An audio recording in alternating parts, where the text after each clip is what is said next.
Shalom, shalom, shalom, peuple de Dieu, que le Seigneur nous bénisse. Que Dieu vous bénisse et bienvenue de là où vous êtes à l'école du mariage modèle. Je suis votre servante, le pasteur Afi Diop. Aujourd'hui, c'est mercredi à l'école du mariage modèle et à l'école du mariage modèle, les mercredis, c'est Lumière sur le chemin. Lumière sur le chemin qui n'est rien d'autre que notre rubrique où nous venons au pied du Maître pour apprendre du Seigneur, pour être éclairés, illuminés, pour chacune de nos décisions, chacun de nos choix, chacun de nos pas. Nous ne voulons pas les faire sans être éclairés par notre Dieu de lumière. Et nous aussi, nous sommes enfants de lumière. Alors tout ce que nous devons faire et tout ce que nous le faisons à la lumière de la parole de Dieu. Alors vous êtes tous les bienvenus et nous allons commencer par la prière parce que nous traitons aujourd'hui un thème très important. Pas plus important que les autres, cependant reste un thème fondamental. Élevons la voix et prions. Nous te bénissons, nous te rendons grâce. Honneur, puissance, magnificence et élévation te reviennent. À toi qui es assis sur ton trône, qui règne à jamais et pour toujours. Toi qui nous aimes tant. Toi qui as tout préparé, tout planifié pour nous. Toi qui as tout préparé en ce qui concerne, éternel Dieu, nos vies, nos choix, notre destinée. Seigneur, ce qui nous reste à faire, c'est d'obéir, de t'écouter, de te suivre à la lettre, Seigneur, afin de ne pas nous tromper, de ne pas nous égarer, de ne pas être loin de l'alignement, Seigneur, spirituel que tu as tracé pour nous. Nous sommes encore là, Seigneur, et nous n'aurons jamais assez d'être là. Parce que tu as dit à Marie, elle a choisi la bonne part qui ne lui sera pas ôtée. Nous aussi, nous avons choisi la bonne part qui ne nous sera jamais ôtée et nous ne sommes pas prêts à lâcher cette part. Alors nous sommes à tes pieds. Viens encore nous instruire, viens encore nous enseigner, viens encore nous éclairer, viens encore nous faire du bien, ô Dieu, et laisse que toute la gloire, l'honneur et la puissance te reviennent au siècle des siècles. Amen, amen et amen. Bien-aimés, soyez tous la bienvenue. Aujourd'hui, notre thème, c'est Dieu bâtit les fondations invisibles de ton mariage. Bien-aimés, je pense qu'au fur et à mesure que nous sommes en train de manger la parole de Dieu, nous sommes en train de nous approfondir, nous sommes en train d'aller vraiment dans les dimensions avec le Seigneur. Dieu commence à devenir encore plus précis et puis les messages commencent à devenir plus raffinés, plus édifiants, plus pertinents et je pense que ça commence à toucher nos nerfs. Bientôt, ça va toucher nos cellules parce que Dieu travaille de l'intérieur vers l'extérieur. Alors, Dieu bâtit les fondations invisibles du mariage. Bien-aimé, reste un thème déjà qui parle, un thème qui interpelle et un thème sur lequel nous avons besoin de prendre du temps. Alors, s'il te plaît, de là où tu es, ne reste pas seul en train d'écouter cet enseignement. Rien que le thème, j'essaie de te faire penser à quelqu'un. Rien que le thème, je pense déjà, te touche dans le cœur par rapport au mariage de quelqu'un que tu connais, dont certainement les fondations invisibles lui ont fait préjudice. Alors partage déjà, invite déjà d'autres personnes, permets à quelqu'un d'autre d'être connecté avec toi et de suivre ce direct avec toi, de recevoir de la part du Seigneur une guérison, un éclairage, une restauration. Et je crois que tu seras encore plus béni, n'est-ce pas, de recevoir la bénédiction de Dieu parce que tu as connecté quelqu'un.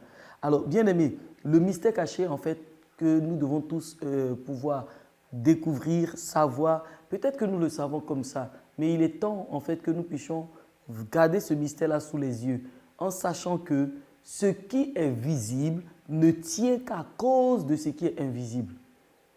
Ce qui est visible subsiste, tient à cause de ce qui est invisible. Ce qui est visible vit, régénère, est restauré, est rafraîchi à cause de ce qui est invisible. Alors, si nous continuons de nous concentrer que sur le visible, sur l'apparent, alors que ce qui va faire tenir cet apparent-là reste invisible et qu'on ne travaille pas sur l'invisible, bien aimé, tout ce qu'on aura bâti de visible va finir par s'écrouler un jour, va finir par nous lâcher un jour, va finir par nous abandonner un jour. S'il te plaît, comprends que le mystère caché de toute alliance est soutenu et de toute alliance qui soutient une union durable, un mariage durable, bien aimé, restent les choses invisibles. Les choses invisibles, les alliances invisibles, les alliances qu'on ne voit pas, les alliances qu'on ne peut pas toucher parce que l'alliance reste spirituelle. Et le mystère de la subsistance, de la teneur, de la persévérance d'une alliance, bien aimé, dépend de ce qui est invisible. Alors, une union durable, un mariage solide, un mariage réussi, bien aimé, ne subsiste et ne tient jusqu'au bout que par les lois spirituel que personne ne voit. Alors nous avons intérêt à partir d'aujourd'hui. C'est pourquoi j'aime bien cette rubrique Lumière sur le chemin, parce que Dieu trouve toujours le moyen et la plateforme de nous éclairer, de nous donner la lumière sur des choses qu'on a certainement simplifiées. On n'a pas banalisé, mais on a simplifié ou bien on a relativisé. Et puis on s'est dit non, ça va aller, non, Dieu gère, non, Dieu au contrôle, ainsi de suite. On a trouvé tout pour, n'est-ce pas, donc simplifier la chose, amortir les choses, alléger les choses, alors que ça reste très important. Ne te marie pas quand tu n'as pas traité tes fondements. Non, parce que tu t'en vas non seulement détruire la vie de quelqu'un, c'est ce qu'il faut dire, hein, parce qu'à la fin, c'est ce que c'est.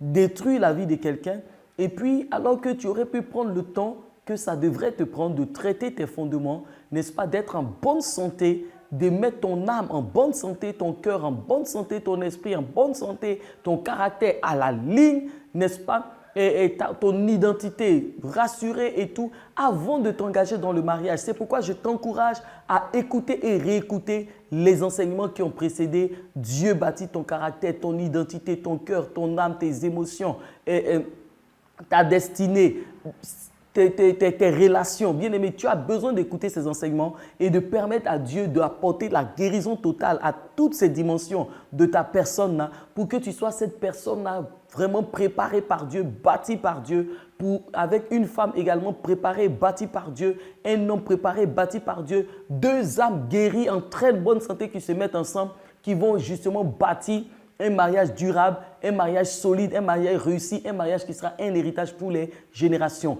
Deux personnes qui ont pris le temps de travailler les fondations invisibles de leur vie, les fondations profondes de leur vie et qui maintenant sont aptes de la part de Dieu, de la part du règne spirituel, du monde des humains, de pouvoir se marier. Au jour d'aujourd'hui, non. On se marie par mode, on se marie à cause de la pression de la famille ou de la société, on se marie parce qu'on pense qu'on a l'âge de se marier, on se marie parce que non, c'est trop tard pour nous, il faut qu'on se marie. Mais est-ce que tu es en bonne santé dans toutes ces dimensions que je viens de citer? Parce que tu t'en vas te détruire et détruire la vie de quelqu'un. Tu t'en vas perdre des années. Parce qu'après toutes ces années, ça peut être 5 ans, ça peut être 2 ans, ça peut être 10 ans, ça peut être 20 ans, ça peut être 30 ans. Après ça, ça va s'écrouler parce que si les lois qui soutiennent le visible ne sont pas respectées et mises à la ligne, le mariage que tu cours après là va t'échapper entre les mains. Alors, je veux que tu prennes vraiment ton cahier, tu prennes ton bic, tu notes ces points-là et que tu puisses justement travailler les fondations invisibles de ta vie. Et s'il te plaît, Dieu a dit en cette année à l'école du mariage modèle que c'est lui l'architecte, c'est lui qui veut bâtir. Il sait comment tu es né, il sait ce qui a combattu tes parents, il sait ce qui a combattu les gens de ta famille. Alors, il saura te guider, t'orienter pour que toi aussi tu traites les fondations sur lesquelles tu es né, qui te suivent. Et donc, que tu le veuilles ou pas, tu as les prédispositions en toi pour que tu répètes la même histoire que ton père, que ta mère ou que ta grand-mère ou que ta tante ou que qui t'a élevé. Tu es déjà dans les dispositions de répéter la même histoire. Pour échapper à ça, ce n'est pas au nom de Jésus. Oh, over me, au nom de Jésus, ça ne m'arrivera pas. Ça ne suffit pas parce que lorsque la loi de la réclamation va s'abattre sur toi, ça va te surprendre comme la folie qui surprend quelqu'un dans les rues. Ce que tu devras faire, c'est de prendre vraiment le temps de traiter ça avec la parole de Dieu et de laisser l'architecte de ta vie conduire tes pas et te permettre justement de pouvoir toucher les différents éléments fondamentaux de ta vie. Alors, un mariage ne s'écroule jamais à cause des choses visibles, à cause des choses apparentes. Quand vous voyez, il y a eu des divorces, non, c'est parce que la femme là, elle est compliquée. C'est parce que le monsieur là, il est compliqué. Oh non, c'est parce que la femme là, elle est impolie. Non, c'est parce que le monsieur là, il était adultérien. Il trompait sa femme jusqu'à il a fait les enfants dehors. En fait, ça, c'est ce qui est visible. Ce sont les symptômes manifestes dans le commun des mortels. Mais il y a des lois spirituelles qui ont mené ce monsieur-là à ne pas pouvoir être fidèle. Il y a des lois spirituelles qui ont mené cette femme-là à ne pas pouvoir être polie, à ne pas pouvoir être réglée parce que les réclamations des fondations sur lesquelles elle est née étaient en train de la réclamer pour qu'elle échoue comme les autres ont échoué. Il n'y a pas de raison qu'elle fasse l'exception. Et le fait d'accepter Jésus comme Seigneur et Sauveur bien-aimé ne suffit pas.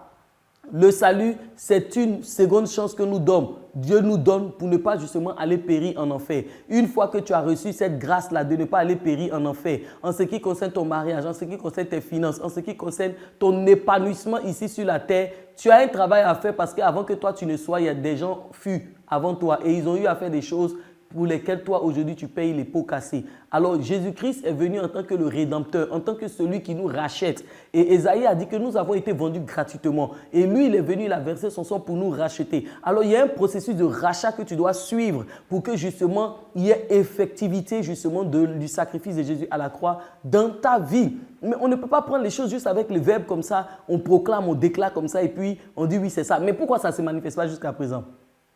D'où te vient le retard dans ce mariage-là? D'où te vient le retard dans l'enfantement? D'où te viennent les difficultés là que tu as dans le foyer? D'où te vient déjà le divorce? D'où te viennent justement les conflits dans le mariage? D'où te viennent les complications avec les familles recomposées? Hey, les lois là que tu es en train de négliger parce que tu dis que tu es chrétien, toutes choses sont devenues nouvelles, les choses se sont passées là. C'est ça qui est en train de te pourchasser.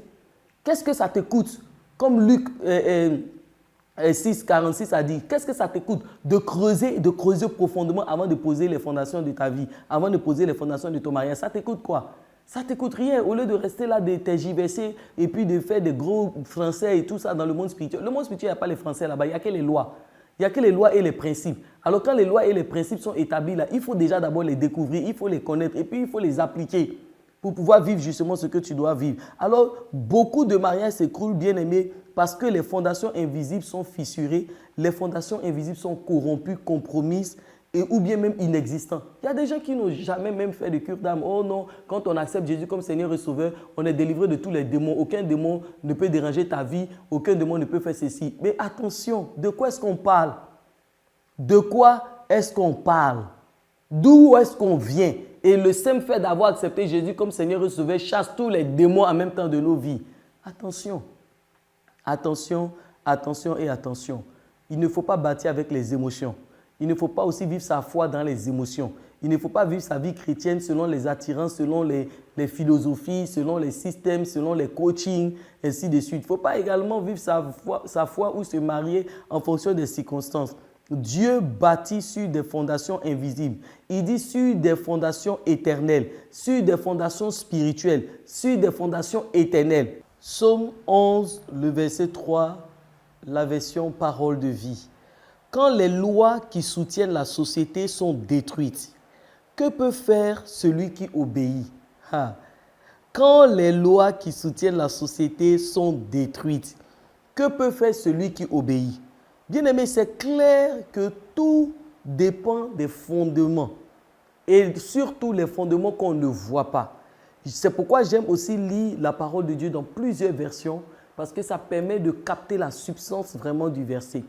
Louis II dit que quand les fondements sont écroulés, le juste, que peut-il faire? C'est bien. Mais parole de vie dit, quand les lois qui soutiennent la société sont détruites, que peut faire celui qui obéit? Celui qui obéit n'a pas de problème. Celui qui obéit d'office n'est pas embêté d'obéir. Ça ne le dérange pas vraiment d'obéir. Mais il obéit à quoi? Il obéit à des lois. Mais si ces lois sont détruites, avec toute sa bonne disposition, son bon vouloir, sa bonne détermination, sa persévérance, son bon souhait de voir ce mariage tenir, de voir ce mariage aller de l'avant, de voir ce mariage être restauré, de voir ce mariage être relevé, de voir ce mariage vaincre toute forme de conflit et toutes sortes de conflits, peu importe leur profondeur. Qu'est-ce qu'il peut faire si les lois qui soutiennent le mariage sont détruites? Il ne peut rien faire.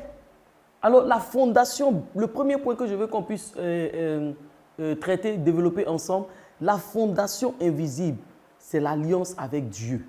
Le premier point, l'alliance avec Dieu. Et l'alliance avec Dieu de qui? L'alliance avec Dieu de chaque individu. Il est important que chacun puisse avoir une relation, une alliance avec Dieu. Et cette alliance-là, quand on parle d'alliance, on parle de lier à, connecté à, dépendant de. Alors quand tu donnes ta vie à Jésus, tu as donné ta vie à Jésus parce qu'il est ton sauveur, parce que tu as eu besoin de lui un jour, parce que tu étais dans une situation un jour. Même quand tu es né avec une cuillère en or, tu as besoin de Jésus parce que Jésus-Christ, ce n'est pas le matériel. Jésus-Christ, c'est une présence. C'est l'importance de ton existence, de ta subsistance. Celui-là qui t'a créé sans qui tu ne peux pas vivre, tu ne peux rien être. Alors peu importe ce que tu peux posséder, si tu n'as pas Jésus, tu es malheureux. Et toi-même, tu sais que tu es malheureux parce qu'au-delà de tout le bling-bling, de tout ce que tout le monde voit comme matériel, voiture, maison, habit classe, sac classe, dernier cri, ceci, cela et tout, Quand tu es seul dans ta maison là, tu sais que tu as besoin de Jésus. Parce que lui, c'est la satisfaction totale. Quand tu as Jésus, avec ou sans matériel, ta vie, ta paix ne dépend pas de ces autres choses à l'extérieur. Même dans les épreuves, même dans les larmes et les douleurs, tu sais que Jésus, il est là. Absent, silencieux, mais jamais absent. Alors tu as besoin de Jésus. Donc l'alliance individuelle que chacun est censé avoir avec ce Dieu-là, bien aimé, c'est une des fondations invisibles d'un mariage solide, un mariage réussi, un mariage qui finit par être un héritage pour les générations. On joue avec ça, on néglige ça, mais c'est important. Un mariage solide ne commence pas entre deux personnes, ça commence entre chaque personne et Dieu. Un mariage réussi, un mariage durable ne commence pas avec deux personnes et Dieu. Non, ça commence avec chacune de ces personnes avec Dieu. Quand tu as ton intimité, tu es lié à Dieu par une alliance, l'alliance du salut, tu l'as accepté comme ton sauveur, il faut qu'il maintenant il soit ton Seigneur, celui qui est censé régner dans ta vie. Et j'ai traité sur l'intimité. L'intimité, notre cœur, notre esprit, pardon, qui est le lieu d'habitation de l'Esprit de Dieu. Alors, quand tu acceptes Jésus comme Seigneur et Sauveur, c'est une étape. La prochaine étape, c'est l'exercice maintenant de permettre à Jésus de venir habiter dans ton esprit. Parce que tu es homme et tu es d'abord esprit avant d'être être humain.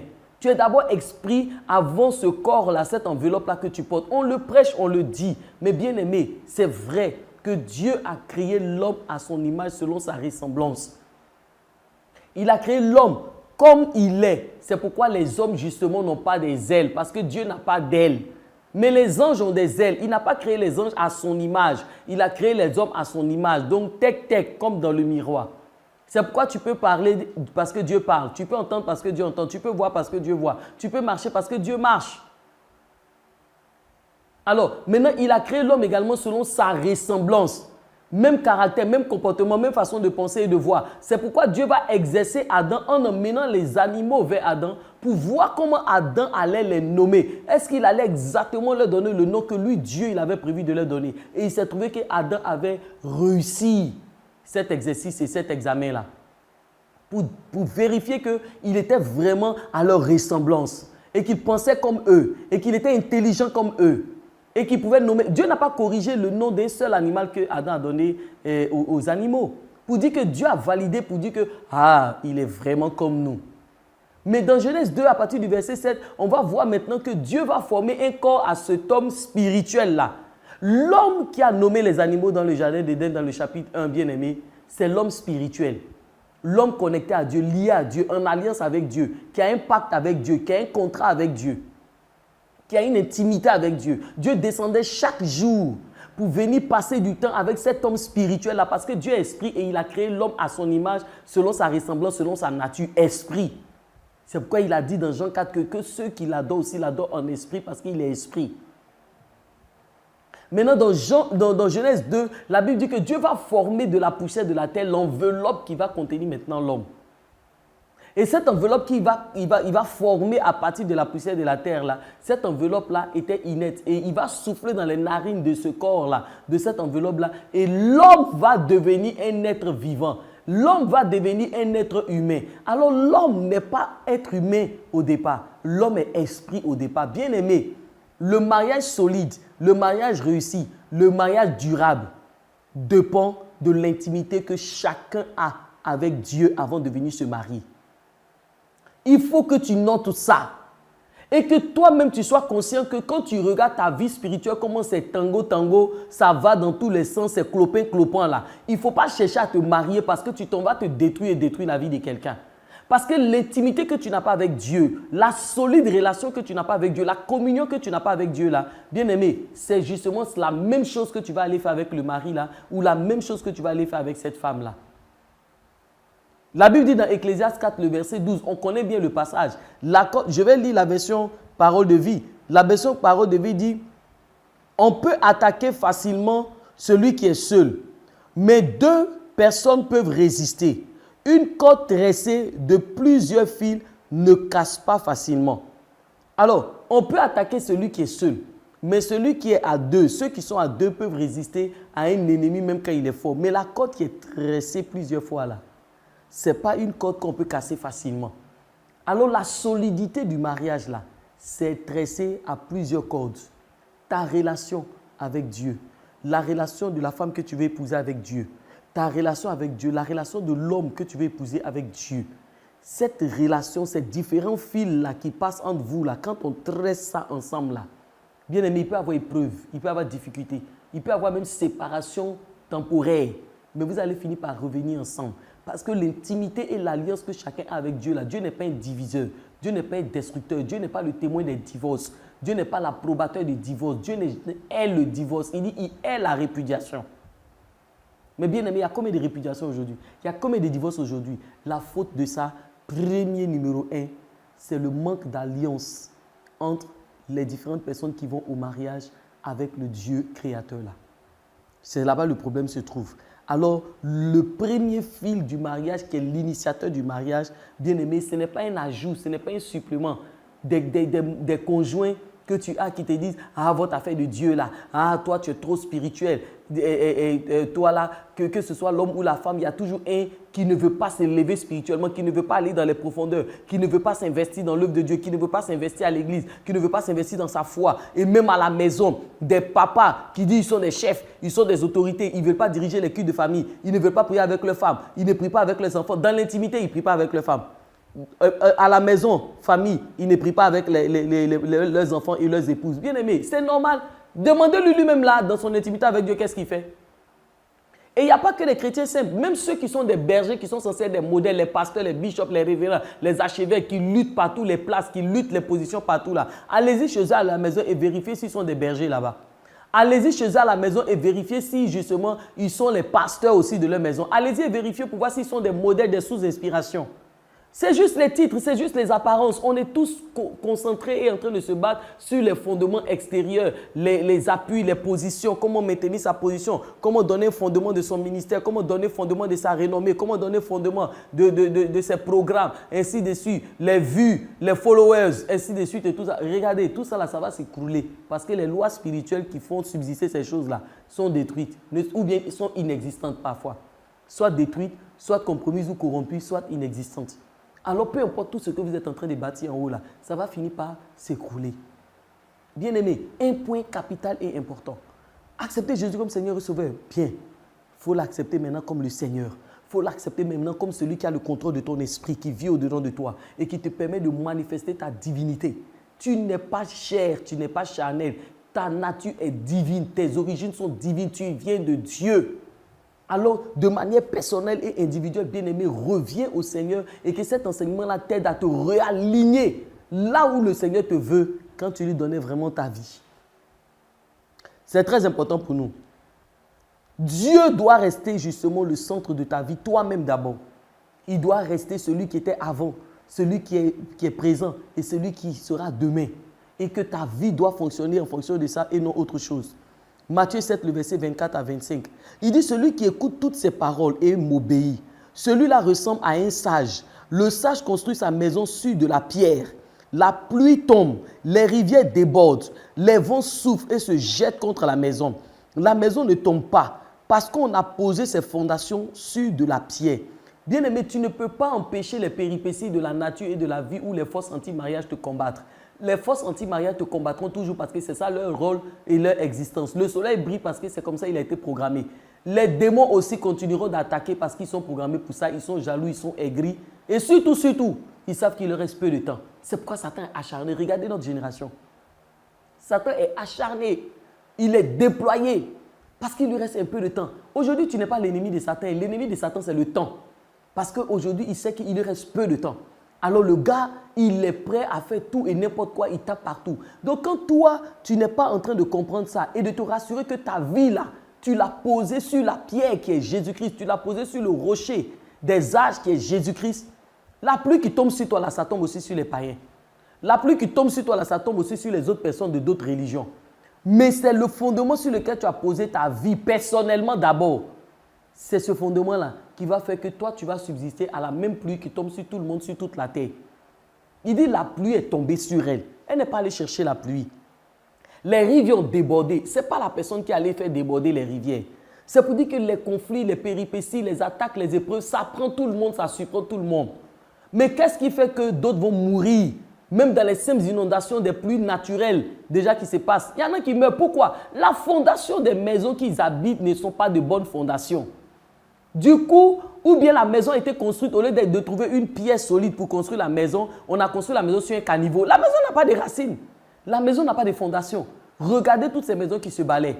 Mais depuis que la pluie est pluie, il y a des maisons qui sont là jusqu'à aujourd'hui, elles subsistent. Parce que justement, pour construire ces maisons-là, on a creusé, creusé et bien creusé jusqu'à trouver le bon fondement de la terre. On a posé le fondement, on a coulé le béton. Les maisons là sont là jusqu'à aujourd'hui. Nos palais présidentiels là sont là jusqu'à aujourd'hui. Comment est-ce que cela a été bâti? La fondation.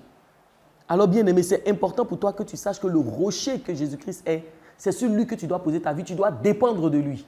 Tu dois dépendre de lui dans ton caractère, dans ton comportement. Rassure-toi que tu ressembles vraiment à Jésus physiquement parce qu'il t'a fait à son image. Tu ressembles à Jésus vraiment dans ton caractère, dans tes réactions et dans tes attitudes.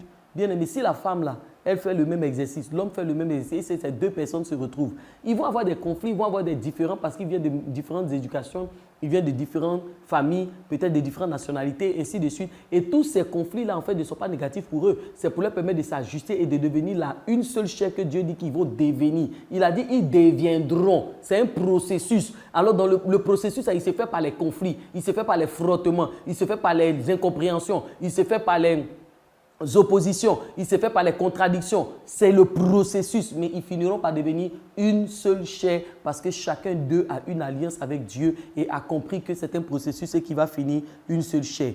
Jésus-Christ est le rocher sur lequel ta vie doit être bâtie et duquel tu dois dépendre et te rassurer que tu es comme lui. Sans Christ, un beau mariage, un merveilleux mariage, un glorieux mariage bien organisé et tout va être fragile et va finir par se détruire. Deuxième élément que je voudrais te donner qui représente également une fondation invisible d'un mariage solide, durable et réussi, l'état de ton âme. Tu veux te marier, l'état de ton âme là, on est à quel niveau? Toi-même là, quand tu fais le point et le bilan là, tu es à quel niveau? Tu es à quel niveau de ton âme? Tu es à quel niveau de ta santé émotionnelle? Tu es à quel niveau de ta santé dans ton cœur? Tu es à quel niveau, bien-aimé? Le ventilo, Jordan, c'est en train de rester tout le temps.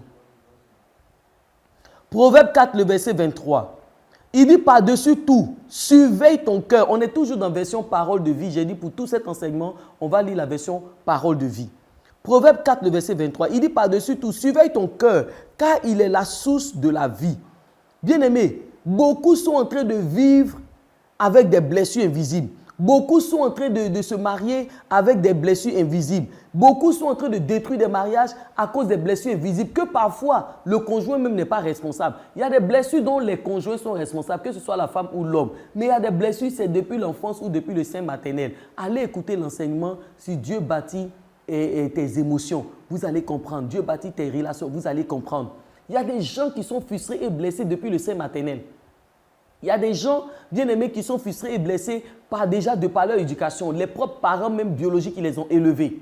Mais ils courent pour rentrer dans le mariage, pour fuir leur famille, pour fuir les difficultés qu'ils sont en train de vivre. Bien-aimés, c'est un danger. Ça, c'est un pilier fragile qui est en train de venir vouloir construire un mariage solide. Ça ne marchera jamais. Ce n'est qu'une question de temps. Ça va finir par s'écrouler. Garde ton cœur. Mets ton cœur dans quel état? Ton âme est dans quel état? Le mariage, bien aimé, va venir révéler justement les choses que tu as cachées dans ton âme. Les blessures non guéries, les rejets, les peurs, les traumatismes. Ce que tu n'as pas guéri avant de venir dans ton mariage là, tu vas venir le manifester dans ton mariage et tu vas finir par détruire ce mariage là. Oui. Alors tu as besoin de guérir, de tes traumatismes, de tes peurs, de tes rejets, de tes abandons, de toutes ces blessures invisibles, conscientes ou inconscientes là. Tu dois te nettoyer de ça et mettre ton âme en bon état avant de venir chercher un mari ou de venir chercher une femme. Il y a trop de divorces dans notre génération. Il faut arrêter l'hémorragie. Et pour arrêter l'hémorragie, il faut laisser Dieu bâtir les fondations invisibles de ton mariage. Luc 6, le verset 45. Il dit la personne qui est bonne tire le bien de son cœur, qui est plein de bonnes choses. La personne qui est mauvaise tire le mal de son cœur, qui est plein de mauvaises choses. Oui, ce qui remplit le cœur de quelqu'un, voilà ce qui sort de sa bouche. On se parle mal, on se dit des paroles qui blessent, qui déchirent le cœur, qui affectent l'esprit, dont on n'oublie pas. Vous savez, prendre le couteau, déchirer quelqu'un, c'est plus simple que libérer une parole qui blesse l'âme de la personne. Parce que personne n'a accès à l'âme pour guérir l'âme. Personne n'a accès à l'esprit pour guérir l'esprit. Donc, quand tu libères une parole méchante, remplie de colère, il dit ce qui remplit le cœur de l'homme, là, c'est ça qui sort de sa bouche. Et ce qui remplit le cœur de l'homme vient de quoi? Vient d'une personne déjà qui est mauvaise, dont le cœur déjà est rempli de mauvaises choses. Alors c'est dans ce mauvais cœur-là, rempli de mauvaises choses, à quel tire la parole pour faire sortir, pour attaquer quelqu'un. Vous voyez le processus? Est-ce que vous voyez le processus? La personne qui est bonne tire le bien de son cœur qui est plein de bonnes choses. C'est de l'abondance du cœur que la bouche parle. Donc le cœur qui est plein de bonnes choses va faire libérer à la bouche que de bonnes paroles. Mais la personne qui est mauvaise tire le mal de son cœur qui est plein de mauvaises choses. Et c'est ça qui fait sortir de sa bouche. Mais le cœur de quelqu'un peut être rempli de mauvaises choses. Comment? C'est quelqu'un qui a rempli ça ou bien la personne elle-même a rempli ça. Bien-aimé, quand tu ne veux pas pardonner toutes les douleurs, les viols que tu as connus, les rejets que tu as connus, les abandons que tu as connus, les difficultés, les épreuves que tu as connues, quand tu refuses de pardonner ça là, c'est toi-même qui es en train de te promener avec des sacs de cailloux. À un moment, tu seras épuisé, fatigué. Le sac là, tu es obligé de le déposer.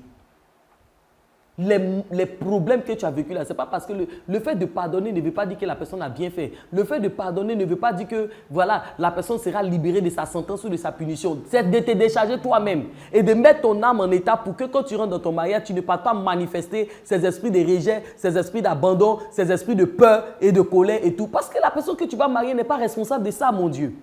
Voici le problème. Non, je vais me marier, mon mari va prendre soin de moi et tu deviens un désert que le mari passe des années à essayer de remplir, de satisfaire, de s'aimer des plantes et tout ça là, ça ne produit jamais. Tu es stérile, tu es malade, rempli de mauvaises choses.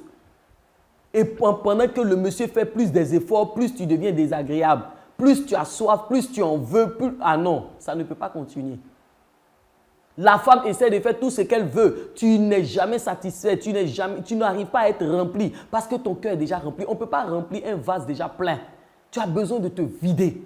Tu as besoin de faire le processus de la guérison, de te vider pour que le monsieur là, le peu même d'affection qu'il t'apporte remplisse son cœur. La femme là, le peu d'affection qu'elle t'apporte remplisse ton cœur. Mais deux personnes en état d'âme malade se marient et puis chacun dit non, je vais être son mari, il va être mon papa, elle va être ma femme, je n'ai grandi sans ma mère. Qui avait dit que ta femme pouvait remplacer ta mère? Qui avait dit que ton mari pouvait remplacer ton père? Voici les problèmes qu'on a dans les foyers aujourd'hui. On n'est pas en bonne santé. On n'arrive pas à être des amis. On n'arrive pas à échanger parce que nos cœurs sont remplis de mauvaises choses que la vie a sémées. La vie a sémé l'amertume, la vie a sémé l'injustice, la vie a sémé les difficultés et tout. Le cœur est déjà plein. Et on tire de ce cœur plein là maintenant des paroles à lancer aux autres. On n'arrive pas à être affectif, on n'arrive pas à être câlin, on n'arrive pas à être amical, on n'arrive pas à être affectueux, bien-aimé. Je vous en supplie par les compassions de Christ. Le mariage reste un amplificateur spirituel de ton âme. Le mariage reste un amplificateur spirituel de tes émotions. Le mariage reste un amplificateur, bien-aimé, de tes relations. Ça reste un amplificateur. Oh non, dans le mariage, ça va aller. Je ne sais pas quelles sont ces hérésies-là qu'on nous a inculquées depuis qu'on est né. Moi aussi, je pensais comme vous, hein, que le mariage va faire que ça va changer. Et puis, quand il y aura même des enfants, même encore là, ça va même bien changer. Il va même devenir encore plus responsable. Et puis, même, ça va encore apaiser. Maintenant qu'il y a un enfant là, ah, bienvenue au bébé, hein, tu vas venir apporter la paix, hein, tu vas venir apaiser les choses. Il est responsable déjà d'abord du chaos là, pour que ce soit lui qui apporte la paix de ça. Non, il ne faut pas donner des charges et des fardeaux aux gens qui ne sont pas responsables de ça. Il faut aller traiter ça avec Dieu. Premier point que j'ai donné, l'alliance personnelle avec Dieu.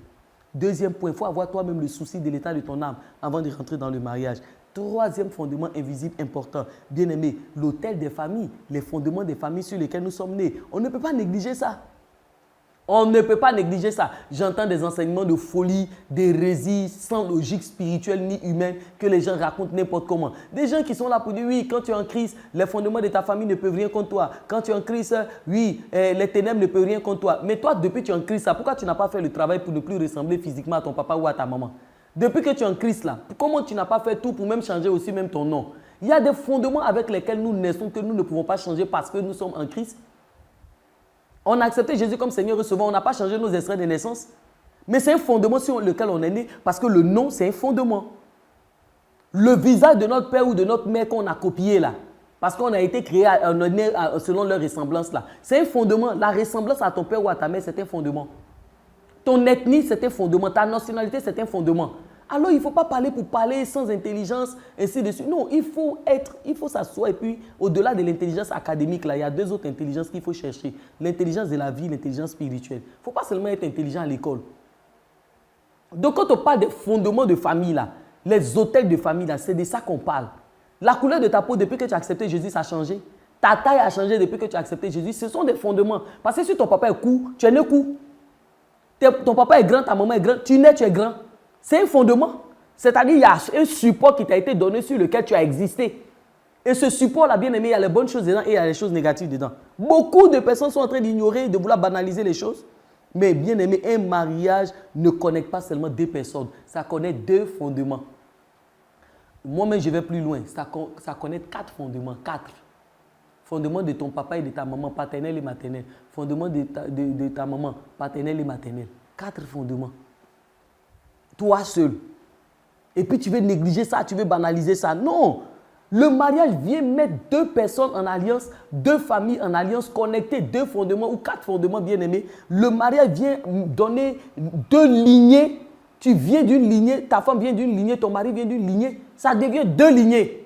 Et puis vous voulez banaliser ça, prendre ça comme ça à la légère, jouer avec des vérités aussi authentiques. Il faut faire attention.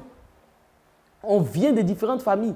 Alors quand tu n'as pas pris le temps déjà d'avoir ton intimité, ton alliance avec Dieu et de te déconnecter des autres dieux, des autres faux dieux, pour venir être sûr que tu es seul avec toi, seul et que tu as vraiment accepté Jésus, d'avoir le souci de l'état de ton âme, bien aimé, et de maintenant aussi avoir le souci des fondements invisibles de ta vie, de ton existence, d'où tu viens, d'où tu es né, ton peuple, ton ethnie.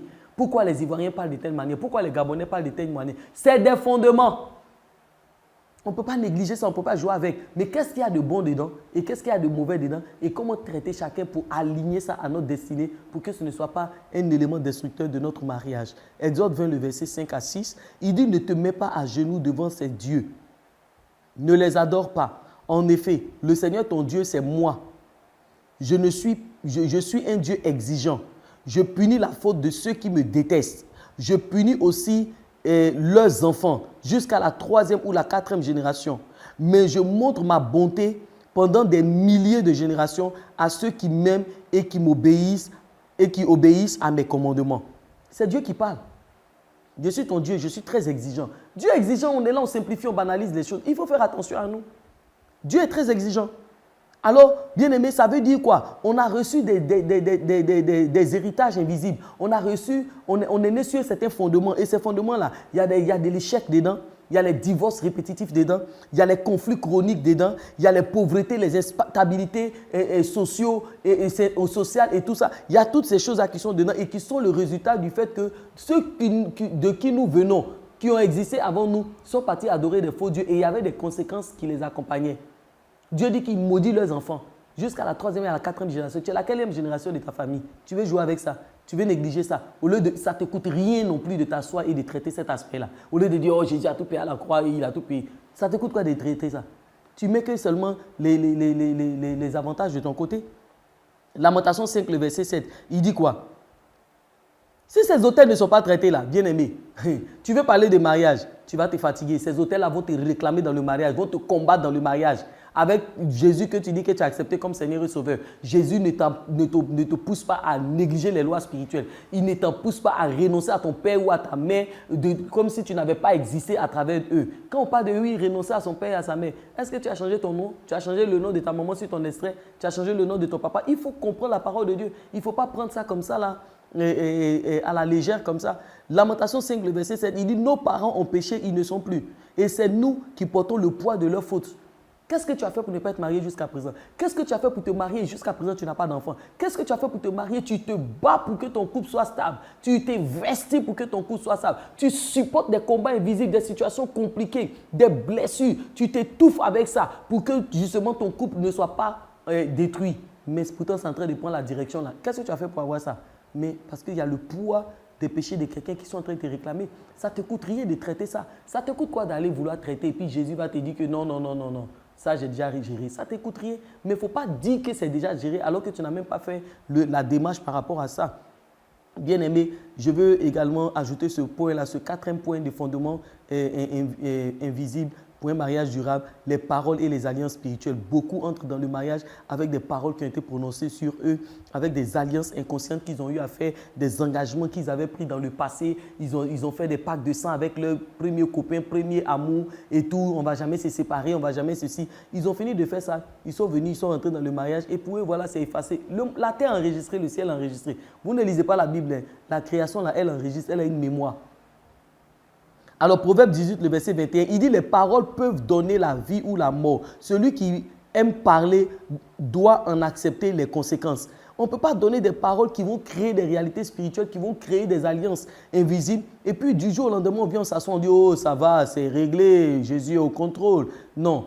Je ne serai. Il y a des personnes également qui sont eux-mêmes rentrées dans leur mariage. Finalement, je pense que je ne serai jamais heureuse. Finalement, je pense que le mariage, c'est quelque chose qui n'est pas pour moi. Finalement, je pense que tous les hommes sont même pas même. Nous, les femmes, on aime bien dire ça, que tous les hommes sont même pas même. Parce que franchement, Asiatiques, Américains, Européens, Océaniens, quand ils regardent les comportements, tu as l'impression qu'ils viennent du même pays, de la même mère. Mais c'est des paroles qui finissent par devenir des fondations invisibles. Matthieu 12, le verset 37, il dit en effet, c'est d'après tes paroles que Dieu dira si tu es innocent ou si tu es coupable. D'après tes paroles. Alors les paroles que tu libères sur toi-même ou les paroles que quelqu'un a libérées sur toi, les paroles que quelqu'un a dites sur toi ou a dit à ta mère ou a dit à ton père, bien aimé, que toi aujourd'hui tu es en train de subir ça, ce n'est pas des choses à ignorer. Ça reste des fondations invisibles qui vont te combattre ton mariage, combattre ton travail, tes finances, qui vont te combattre sans relâche. Une fondation invisible, bien aimée, la vision divine du mariage. Si tu n'as pas compris que le mariage n'est pas pour toi, que le mariage est pour Dieu, et que c'est Dieu qui a pensé le mariage, et que c'est lui qui est l'auteur du mariage, et que tu ne peux rien faire dans ton mariage sans lui, alors tu as intérêt à rester connecté avec le Seigneur. Bien aimé, je n'ai pas de solution pour toi. Tu vas te fatiguer parce que tout ce que tu seras en train de faire, Psaume 127, le verset 1, il dit que si l'Éternel ne bâtit la maison, ceux qui travaillent en vain.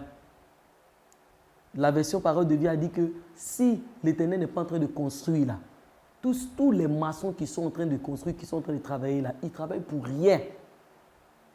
Alors, si tu t'amuses avec ce fondement de la vision divine du mariage et que tu veux prendre Dieu en fair play, en élément d'ajout ou de cube magie dans ta vie et tout, tu es en train de te détruire parce que Habakkuk 2 a dit « Écris ce que je te fais connaître, écris-le clairement sur des tablettes. » Pour qu'on la lise couramment. Dieu est l'auteur du mariage. Il a les lois et les principes du mariage. Mets ça sous tes yeux. Lis ça couramment. Comprends ça. Marche avec ça. Exerce-toi. Et puis, bien aimé, ton mariage sera réussi, sera solide, sera durable et va devenir un héritage pour des générations. Tu ne peux pas vivre le mariage sans la notice de l'auteur du mariage. Tu ne peux pas réussir ton mariage sans le mot d'emploi de celui qui a créé ce mariage, institué ce mariage de toutes pièces. Il n'y a que lui seul qui détient les secrets et les mystères pour réussir un mariage et pour permettre à un mariage d'être durable et d'être un héritage pour des générations. Alors, s'il te plaît, il ne faut pas chercher l'idée de mariage de ta génération, de ta famille, de ta culture, de ton peuple. Non, ne cherche pas à marcher en fonction de eux, leur façon de voir le mariage. Cherche à bâtir ton mariage en fonction de la vision du mariage de Dieu. Dieu ne donne jamais une union sans une mission. Donc, tu ne peux pas venir te marier sans vision, sans mission pour ton mariage. Tu crois que c'est juste pour le plaisir, le sexe, se promener, aller en vacances, que des choses d'intérêt charnel. Et le visionnaire du mariage là, il ne faut pas oublier sa vision, il ne faut pas oublier son fonctionnement par rapport au mariage parce que tu vas fragiliser ce mariage dans lequel tu es en train de te battre pour entrer. Tu vas finir par perdre ce mariage pour lequel tu es en train de te battre. Le mariage n'est pas seulement quelque chose de romantique, d'émotionnel, de sexuel et tout. C'est d'abord une vision, c'est d'abord spirituel, c'est d'abord un projet, c'est d'abord une mission, c'est d'abord prophétique, c'est d'abord stratégique parce que Dieu a créé deux personnes et il leur a dit multipliez-vous. Et il a créé deux personnes, il a dit assujettissez, dominez, régnez. Et pourquoi? Pour des générations. Genèse 1, le verset 28, il a été clair. Ayez des enfants, devenez nombreux, remplissez la terre et dominez-la. Commandez aux poissons dans la mer, aux oiseaux dans le ciel et à tous les animaux qui se déplacent. Dieu les bénit et Dieu les a laissés dans cette mission qu'il les a confiée. Bien-aimés, dernier point, la mort en soi. Le grain de blé, s'il ne meurt, Luc 9, le verset 23. Ensuite, Jésus dit à tous, si quelqu'un veut venir avec moi, il ne doit plus penser à lui-même. Chaque jour, il doit porter sa croix et me suivre. Deux égoïstes ne peuvent pas construire une union durable, un mariage durable. Deux personnes qui ne pensent qu'à eux, qui ne sont centrées que sur eux. Oui, est-ce que tu as fait ça pour moi? Alors, si tu n'as pas fait ça pour moi, pourquoi tu veux qu'il fasse ça pour eux? Le mariage, ce n'est pas le marché. Hein. où on vient faire les transactions et tous les échanges. Tu fais pour moi, je fais pour toi, tu ne fais pas pour moi, je ne fais pas pour toi. Le mariage, non. C'est un renoncement. C'est pourquoi si tu ne sais pas ce que c'est que le mariage, ne coupe pas pour entrer dedans. Le mariage, c'est un renoncement à soi. Le mariage, c'est l'humilité. Le mariage, c'est la transformation. Philippiens 2, le verset 3 à 4. Il dit ne faites rien pour passer devant les autres ou pour que les autres vous admirent. Cela ne vaut rien. Au contraire, soyez simples et pensez que les autres sont meilleurs que vous. Il ne faut pas rester là, ma femme est mauvaise, c'est toi qui es meilleur. Mon mari est mauvais, c'est toi qui es meilleur. Toi, tu n'es pas censé te marier. Je ne sais pas qu'est-ce que tu allais faire dans le mariage. Et il faut que tu fasses vite et rapidement pour sortir de là parce que tu vas finir par détruire ce monsieur ou détruire cette femme-là à condition que tu acceptes la transformation et le renouvellement de ton intelligence. Le mariage, c'est l'école du brisement. Le mariage, c'est le don de soi. Le mariage, c'est le renoncement à soi. Le mariage, ce n'est pas venir, oui, on va s'occuper de moi, oui, on va prendre soin de moi. Si tu ne savais pas ça, pardon. Et je rends grâce à Dieu encore pour les célibataires. Que Dieu vous bénisse. Et je sais que vous êtes très heureux d'écouter cet enseignement-là. Parce que vous allez bâtir des mariages solides, des mariages durables, des mariages réussis, des mariages qui seront un héritage pour des générations. Des beaux mariages qu'on regarde, on a l'impression qu'on voit ça que dans les films. Non, mais ces mariages peuvent exister au milieu de nous. Mais c'est à nous justement de nous comporter comme il faut. Je veux s'il te plaît de là où tu es. Vous voyez, le thème là est tellement profond. Moi-même, je suis tellement béni et je sais aussi que tu es béni. Mais je veux qu'on puisse prier.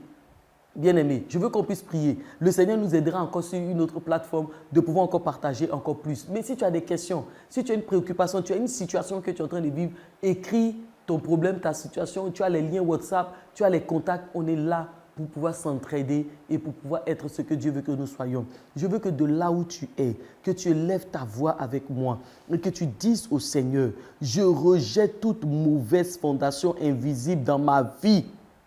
Au nom puissant de Jésus-Christ de Nazareth. Et je veux recevoir maintenant les fondations divines, les fondations invisibles, solides, établies par Dieu. Je veux les recevoir au nom de Jésus-Christ de Nazareth. Et je veux proclamer et déclarer au nom de Jésus que ces fondations invisibles, ces fondations solides de Dieu soient établies dans ma vie. Soient établies dans ma vie. Et j'invite le Seigneur à bâtir ces fondations-là invisibles de mon mariage. Parce que je veux, je désire, je réclame ce mariage réussi. Ce mariage solide, ce mariage durable, ce mariage stable, ce mariage qui serait un héritage pour des générations au nom de Jésus-Christ de Nazareth. Je proclame que mon mariage est bâti sur le roc qui est Christ au nom de Jésus. Je proclame que mon mariage est bâti sur le roc qui est Christ. Je proclame que mon mariage est bâti sur le roc qui est Christ. Alors au nom de Jésus-Christ de Nazareth, toute forme de conflit, toute situation actuelle dans un foyer, dans un mariage, que le rocher des âges se lève et qu'il prenne le contrôle de la situation et qu'il établisse sa justice, qu'il établisse son règne